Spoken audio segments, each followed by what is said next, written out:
بسم اللہ الرحمن الرحیم۔ عزیز طلباء، میں ہوں محبوب ستار۔ ہم حصہ نظم کی پہلی نظم جو ہمارے سلیبس میں ہے مولانا ظفر علی خان کی، اس کی پہلی نظم حمد کا آج دوسرا لیکچر ہے۔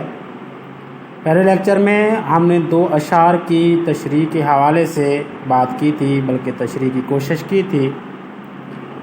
آج ہم اس نظم کا تیسرا شعر پڑھنے کے لیے جا رہے ہیں۔ پہلے شعر میں اللہ تعالیٰ کی شان ربوبیت کا اظہار ہے کہ وہ ہر کسی پر لطف و کرم اور مہربانی کرتا ہے، اور اسی طرح دوسرے شعر میں اللہ تعالیٰ کی ایک اور واحد اللہ شریک ہونے کی بات ہے۔ اب ہم تیسرا شعر دیکھیں گے، ملاحظہ فرمائیے گا۔ ہر ایک ذرہ فضا کا داستاں اس کی سناتا ہے، ہر ایک جھونکا ہوا کا آ کے دیتا ہے پیام اس کا۔ کائنات کے نظم و ضبط کو دیکھیں، اس دنیا کی ہر چیز کو دیکھیں تو یہ احساس سب سے پہلے ذہن میں آتا ہے کہ کوئی ہے جو اس سب کا بنانے والا ہے، جو یہ سارا انتظام چلانے والا ہے۔ فضا کا ہر ایک ذرہ شاعر کے بقول اسی کی داستاں سناتا ہے۔ داستاں سنانا اسی کے قصے سناتا ہے،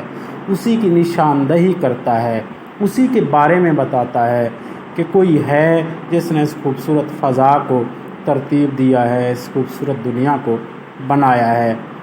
مستنصر حسین تارڑ کے چونکہ وہ سفر نامہ نگار ہے اور ان کے سفر ناموں میں جمالیات کا عنصر بہت زیادہ ملتا ہے۔ ایک شمالی علاقہ جات کے ایک حمزہ داستان میں ان کا ایک سفر نامہ ہے، اس میں وہ کہتے ہیں کہ ہر خوبصورت چیز اپنے بنانے والے کی حمد و ثنا کرتی ہے کہ دیکھو بنانے والے نے مجھ کو کتنا خوبصورت بنایا ہے۔ اسی طرح فضا کا ہر ایک ذرہ جو ہے اس کی داستان سناتا ہے، اس کی کہانی سناتا ہے، اور ہواؤں کے جھونکے بھی، اور ہر ایک جھونکا بھی آ کر اسی کا پیام دیتا ہے۔ پیام دینا پیغام دیتا ہے کہ کوئی ہے جس نے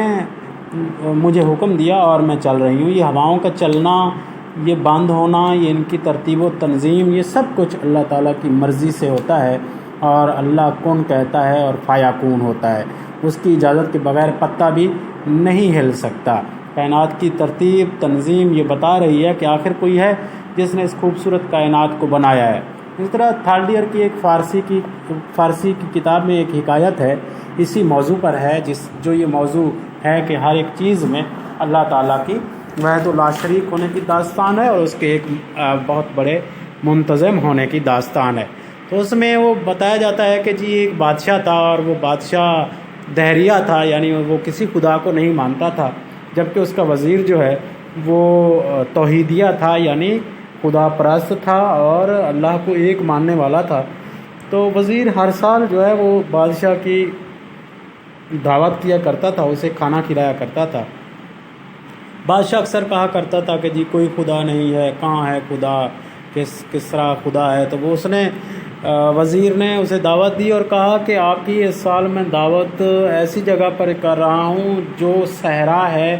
ویرانہ ہے، لیکن اس پر بڑی بڑی عمارتیں ہیں، 100 منزلہ عمارتیں ہیں، درخت کوئی اگانے والا نہیں ہے، لیکن وہاں بہت بڑے بڑے درخت ہیں، اور وہ زمین بنجر ہے لیکن اس پر درخت اگے ہوئے ہیں۔ تو بادشاہ نے کہا ہیں عجیب بات ہے، جب کوئی بنانے والا ہی نہیں تو وہاں عمارتیں کیسے بن گئی، اور جب وہاں کوئی درخت لگانے والا ہی نہیں تو بغیر لگائے درخت کیسے ہو گئے۔ تو وزیر نے عرض کی کہ حضور، جب بنانے والے کے بغیر منزل نہیں بن سکتی، عمارت نہیں بن سکتی،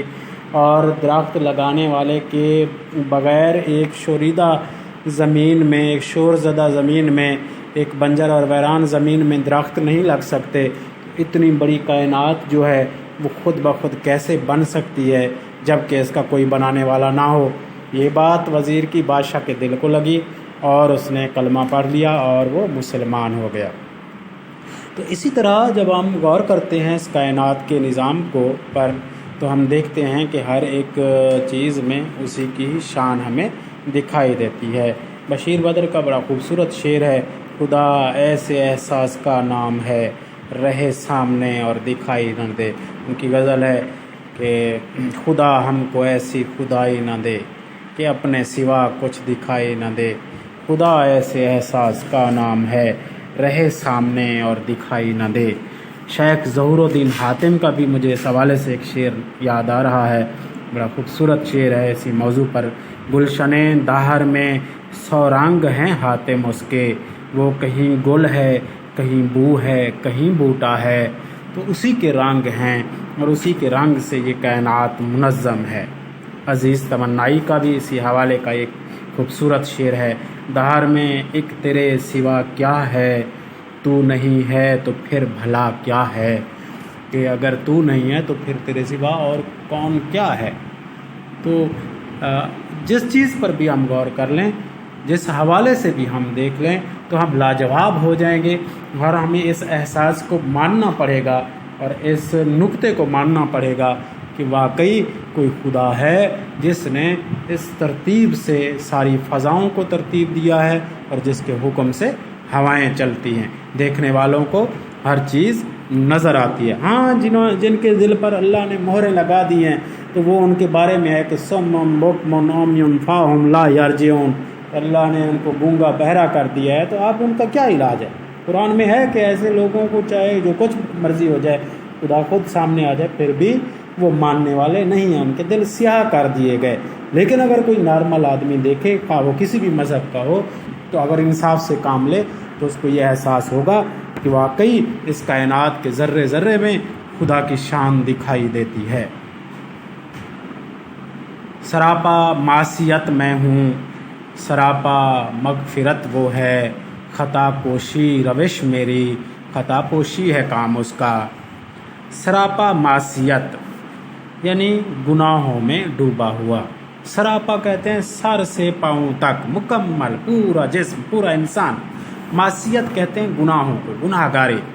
کہ میں گناہوں میں مکمل گناہ کرنے والا ہوں، گناہوں میں ڈوبا ہوا ہوں، اور وہ یعنی خدا سراپا مغفرت ہے، وہ معاف کر دینے والا ہے، وہ بخش دینے والا ہے، وہ مہربان ہے، وہ ہر کسی کا معاف کرنے والا ہے۔ خطا پوشی، خطا کرنا، روش طور طریقہ راستہ، میرا طور طریقہ عادت فطرت اور راستہ خطا کرنا ہے، اور اللہ تعالیٰ کا کام خطا پوشی ہے، وہ خطاؤں کو چھپاتا ہے اور درگزر فرماتا ہے۔ اللہ تعالیٰ غفور الرحیم ہے، انسان گناہ گار ہے، اور انسان گناہ کرنے کے بعد جب اس سے کوئی غلطی ہو جاتی ہے تو وہ شیطان کی طرح اکڑتا نہیں ہے، وہ اپنی غلطی پر سٹینڈ نہیں کرتا، غرور نہیں کرتا، اور اگر وہ کر لے تو وہ شیطان کی صف میں شامل ہو جائے، کیونکہ انسان میں اور شیطان میں یہی فرق ہے کہ شیطان نے غلطی کی، اللہ کا کہنا نہیں مانا، نافرمانی کی، اور کہا کہ نہیں میں اپنے موقف پر قائم ہوں، میں اس مٹی کے بنائے ہوئے کو سجدہ نہیں کروں گا، کیونکہ میں آگ سے بنا ہوا ہوں، اور آگ بہرحال مٹی سے سپریم ہے، تو میرے اندر جو ہے وہ سپرمیسی ہے، اور میں اسی لیے اس کو سجدہ نہیں کروں گا، اور اسی لیے اللہ نے اس کو پھر مردود کر دیا اور دھتکارا ہوا کر دیا، اور وہ ابلیس ہو گیا، ایک فرشتے کے استاد سے ابلیس ہو گیا۔ جبکہ انسان نے خطا کی، انسان سے خطا ہوئی، تو پھر وہ خطا جس طرح کی بھی تھی، یہ مذہبی بحث ہے کہ جی وہ خطا ارادی تھی یا اجتہادی تھی، جو بھی تھی، بہرحال خطا ہوئی، تو انسان نے کہا ربنا ظلمنا انفسنا وان لم تغفر لنا وترحمنا لنکونن من الظالمین، تو بے شک جو ہے وہ اللہ تعالیٰ نے اس بات پر انہیں بخش دیا کہ گناہ کرنے کے بعد اسے احساس تو ہے، اللہ بخشنے والا ہے، اللہ تعالیٰ مہربان ہے، انسان گناہ کرتا ہے اور اللہ تعالیٰ اس کی پردہ پوشی کرتا ہے، اور اللہ پردہ پوشی کا حکم بھی دیتا ہے کہ جو اللہ کو سب سے محبوب وہ ہیں، علماء کے جو ہے وہ گفتگو سے ہم نے کئی بار سنا، اور احادیث کے بھی حوالے ہم نے سنے کہ اللہ کو عزیز اور سب سے عزیز وہ ہے جو کہ لوگوں کے عیب چھپاتا ہے، جیسے بہتان ہے اور بہتان کی سزا ہے باقاعدہ، اور اسی طرح غیبت ہے ہی یہی نا، غیبت بڑا گناہ ہے، اور غیبت ہے یہی کہ کسی میں کوئی عیب اور برائی ہو اور آپ اس کو بیان کرنے والے ہیں۔ بسم اللہ الرحمن الرحیم۔ جی تو عزیز طلباء، کال آنے کی وجہ سے ہمارا رابطہ منقطع ہوا تھا، اور ہم تھے سراپا معصیت میں ہوں، سراپا مغفرت وہ ہے، بات چل رہی تھی کہ خطا انسان سے ہوتی ہے اور اللہ تعالیٰ اس کی پردہ پوشی فرماتا ہے اور بخش دیتا ہے اور مہربان ہے، اور یہی مہربانی اور شفقت ہے جس پر جو ہے وہ جس کا احساس رکھتے ہوئے انسان خطا بھی کر گزرتا ہے۔ اس بھروسے پہ کر رہا ہوں گناہ، بخش دینا تو تیری فطرت ہے۔ اللہ بخشنے والا ہے، مہربان ہے، اللہ جو ہے وہ پردہ پوشی فرمانے والا ہے، اور انسانوں کو بھی یہی درس اور سبق دیتا ہے کہ ایک دوسرے کی پردہ پوشی کی جائے۔ اب اگلا شعر دیکھیے گا۔ میری افتادگی بھی میرے حق میں اس کی رحمت تھی، کہ گرتے گرتے بھی میں نے لیا دامن ہے تھام اس کا۔ افتادگی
افتادگی سے مراد ہے عاجزی، انکساری، خاکساری،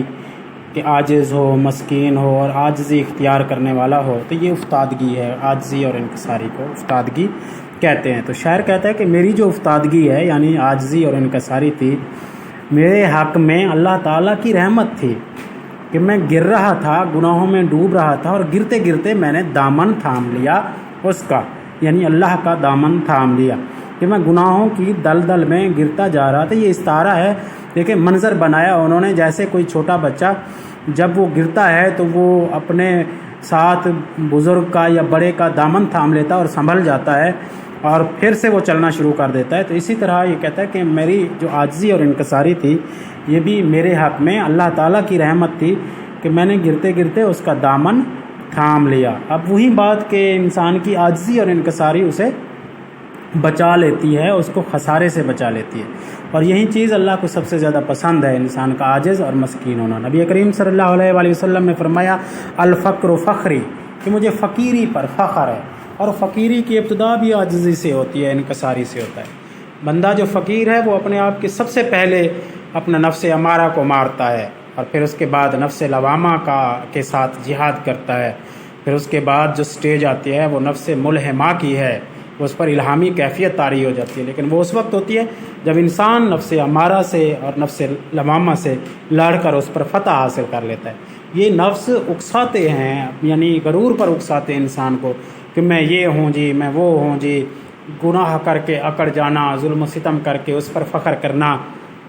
چلاکی، عیاری اور مکاری کر کے لوگوں کو دھوکہ دے کے لوگوں کا رزق ناجائز طریقے سے ہتھیا کے طرح طرح سے مخلوق خدا کو نقصان پہنچا کے انسان تھوڑے سے فائدے کو لے کر پھر سمجھتا ہے کہ جی میں بڑا ہوشیار ہوں اور میں بڑا چالاک ہوں، دیکھیں اور میں کامیاب ہوں۔ بدنصیبی سے ہمارے جو معاشرہ ہے اس کا معیار یہ ٹھہرا ہے کہ وہ اس پر جو ہے وہ اتراتا ہے کہ جی میں بڑا کامیاب انسان ہوں اور میں نے یہ کر لیا وہ کر لیا، جبکہ اگر اس کے اندر عاجزی اور انکساری ہوگی تو وہ شرمندہ ہوگا اور گناہ کر کے پچھتائے گا کہ مجھ سے غلطی ہو گئی۔ غلطیاں ہوتی ہیں کیونکہ انسان جو ہے وہ فرشتے اور شیطان کی درمیانی صورت ہے، اور اسی میں اس کو رہنا ہوتا ہے۔ اس سے غلطیاں ہوتی رہی ہیں، ہو سکتی ہیں، آگے بھی ہوں گی، لیکن یہ مان لینا جیسے بڑے جگر گردے کی بات ہے۔ امیرہ جی نے کہا تھا کہ داور حشر سے یہ کہہ دیں گے ہم جہاں میں گناہ کرتے تھے۔ بڑی بات ہے جی، مان لیں گے ہم کہ واقعی ہم بندے گناہ گار ہیں، اور تو بخشنے والا ہے اور تو مہربان ہے۔ اور یہی عاجزی اور انکساری جو ہے وہ انسان کو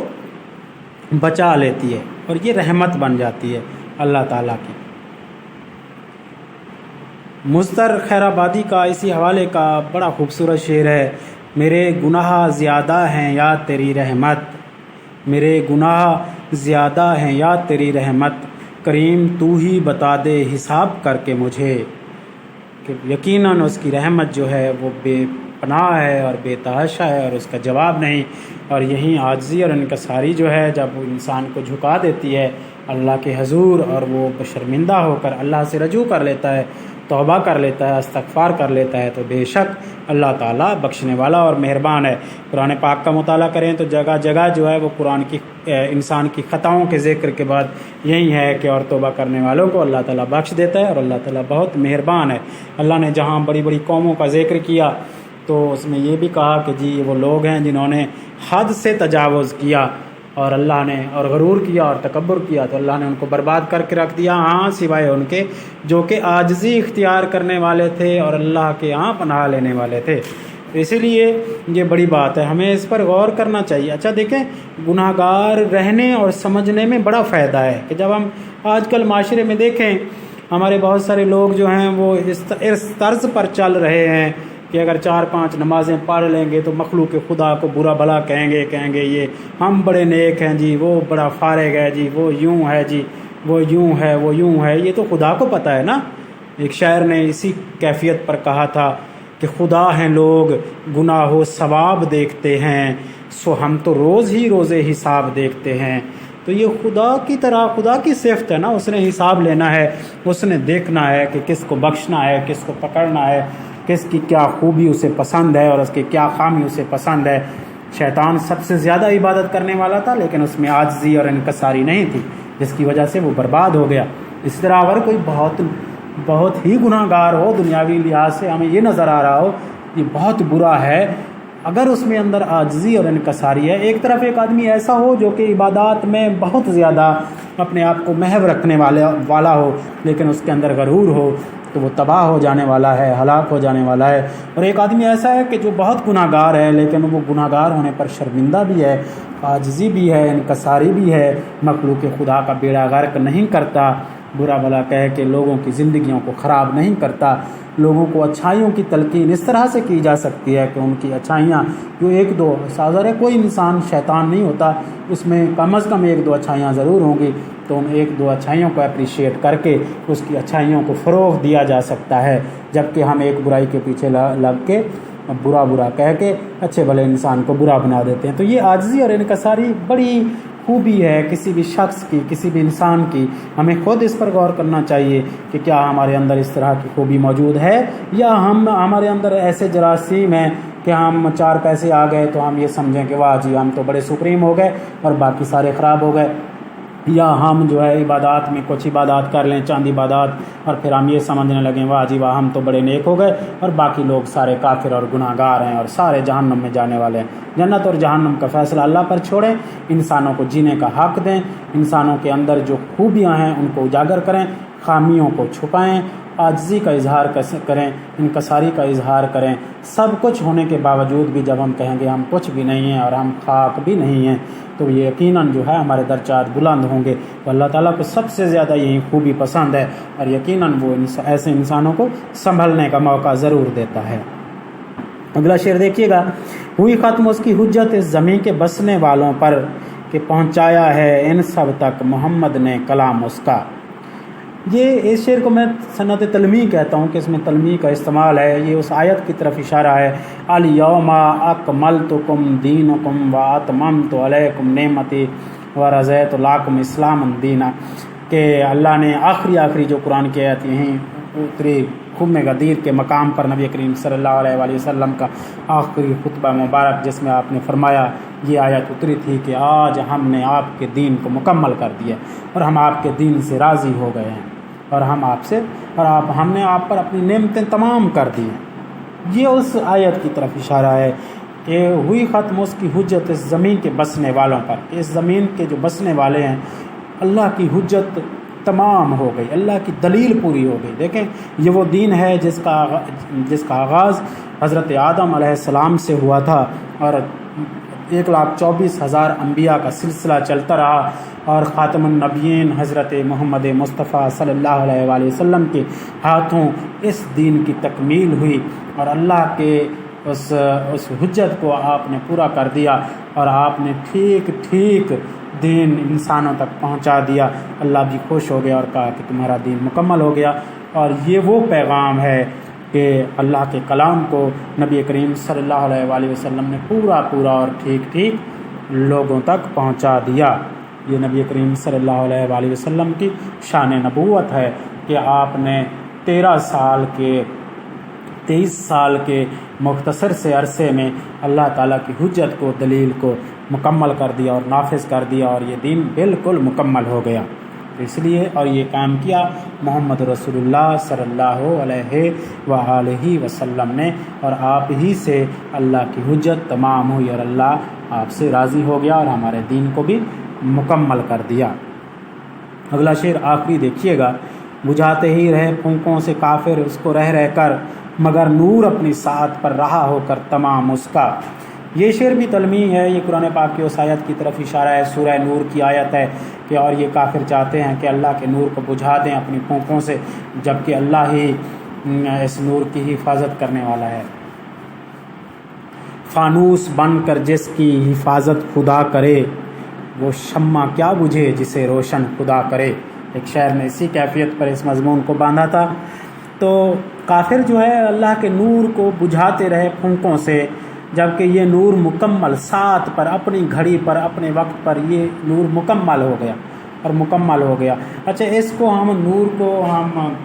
جو ہے وہ طرح سے دیکھیں گے۔ اس نور سے مراد نبی کریم صلی اللہ علیہ وآلہ وسلم کی ذات بابرکت بھی ہے، اس نور سے مراد اللہ کا کلام اور اللہ کا دین بھی ہے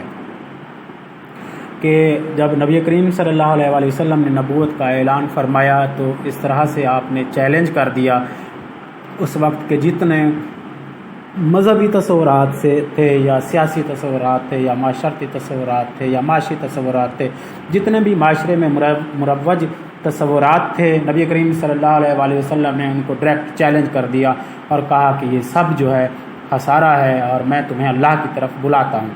تو اس بنیاد پر جب کسی بھی معاشرے کو چیلنج کیا جائے گا تو معاشرہ جو ہے وہ عمومی طور پر بغیر سوچے سمجھے ریئیکٹ کرتا ہے اور منفی ریئیکٹ کرتا ہے۔ یہی ہوا، نبی کریم صلی اللہ علیہ وسلم نے جب نبوت کا اعلان فرمایا تو جو سردار تھے، جن کی ڈگنیٹی، جن کے وقار اور جن کے سرداری پر ضرب لگائی گئی تھی کہ اب تو غلام محمد بننے کا وقت تھا اور وہ آقا کا مزاج بننے کا مزاج رکھتے تھے، وہاں کے جو اہل قریش تھے یا باقی جو قبیلوں کے سردار تھے، تو ان کو ٹھیس پہنچی اور انہوں نے جو ہے وہ نبی کریم صلی اللہ علیہ وآلہ وسلم کی بہت زیادہ مخالفت کی اور اسی طرح